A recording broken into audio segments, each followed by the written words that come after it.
Hakim Mahkamah Konstitusi Daniel Yusmik meminta penjelasan saksi ahli 03 soal kaitan peran Presiden Jokowi dengan anomali hasil Pilpres sebelumnya dan sekarang. Hakim mengungkap jika pada Pilpres tahun 2019, Prabowo menang di 2 provinsi Sumatera Barat dan Aceh. Namun tidak di Pilpres 2024, di mana Prabowo kalah di 2 provinsi tersebut. Hakim lalu minta saksi ahli menjelaskan faktor apa yang mempengaruhi kondisi tersebut. Saudara ahli ya, sebenarnya kami tidak ingin mengajukan pertanyaan yang terlalu mendalam karena makanya kami ajukan satu saja sederhana. Ya. Dari hasil pemaparan ini ada ya risetnya ya, saudara ahli lakukan sejak kapan untuk memotret semua peristiwa dan keadaan, karena tadi banyak sekali variabel berpengaruh di sini. Presiden sebagai sentra kekuasaan yang punya impact terhadap kemenangan atau semacam insentif elektoral kepada pasangan yang terpilih saat ini. Itu diriset kapan dan seperti apa pendekatan yang dipakai untuk memotret persoalan ini? Terima kasih. Baik, dari Bawaslu cukup. Dari Hakim, Yang Mulia Pak Daniel, dipersilakan. Baik, terima kasih Yang Mulia Pak Ketua. Ahli mungkin bisa membantu memberikan pengayaan dalam kaitan dengan peran Presiden ya. Kalau tadi ahli menguraikan bahwa ada sekitar 70% tingkat kepuasan masyarakat.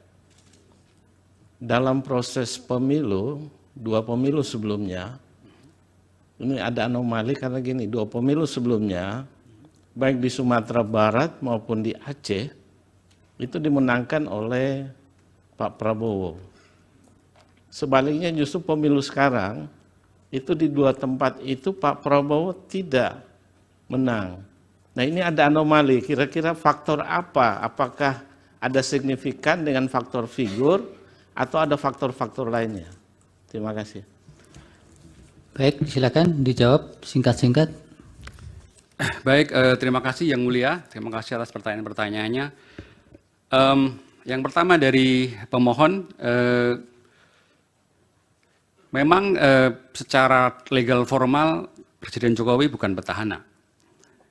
Tapi ketika dia berpihak, ketika dia tidak netral, ketika dia memaksakan anaknya untuk menjadi cawapres, secara real politik itu adalah petahana menurut saya.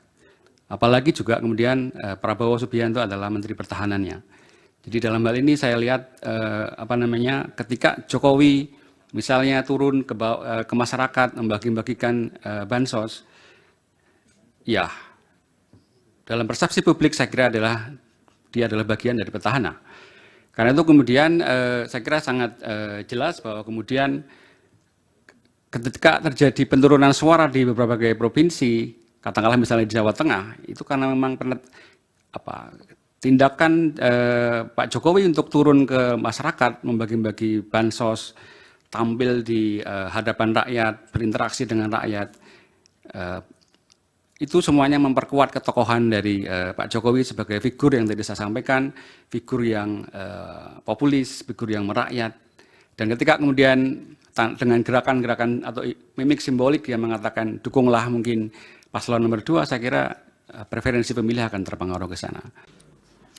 Yang dari Hakim, Pak? Yang dari Pak Hakim, Pak Yang Mulia Pak Daniel, saya kira ada anomali di Sumatera Barat dan di Aceh, tapi justru itu memperkuat tentang variabel ketokohan. Variabel ketokohan di pemilu 2019 ketika Prabowo menang di sana saya kira cukup kuat karena afiliasi atau identiti yang dibangun oleh Pak Prabowo saya kira mengarah pada afiliasi Muslim ya. Dan dukungan karena Pak Prabowo kemudian beralih mendukung Pak Jokowi dalam pemerintahan, maka dukungan itu dialihkan kemudian ke tokoh lain. Dalam hal ini adalah pasangan nomor urut 1. Jadi pergeseran ini saya kira juga justru memperkuat variabel tentang ketokohan tadi. Jadi masyarakat tidak diam tapi juga berpikir secara kritis, seolah-olah mohon maaf ini menghukum paslon nomor 2. Karena dianggap mungkin beralih dukungan dari menuju pada Pak Jokowi yang dulu mungkin tidak dipilih tidak menang di Sumatera Barat dan di Aceh. Saya kira Iya, sudah cukup. terima kasih, Yang Ali. Mulia. Download Tribun X sekarang. Menghadirkan lokal menjadi Indonesia.